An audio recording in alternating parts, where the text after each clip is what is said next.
చేపల కర్రీ, కవ్వాళ్ళ పులుసు చూసారా,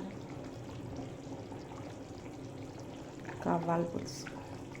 ఆ కవ్వాల పులుసులో బెండకాయ వేసాను, సూపర్ ఉంటుంది.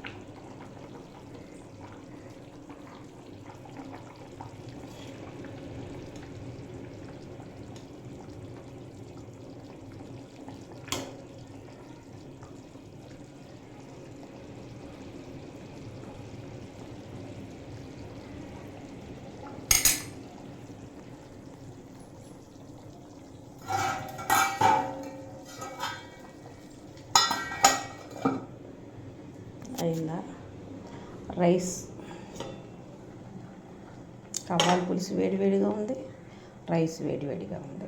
చూసారా, రైస్ వేడిగా ఉండి కవ్వాల పులుసు వేడిగా ఉందనుకోండి, తినేటప్పుడు బాగుంటుంది. ఒకటి చల్లగా అయిపోయి ఒకటి వేడిగా ఉంటే బాగోదు తినడానికి.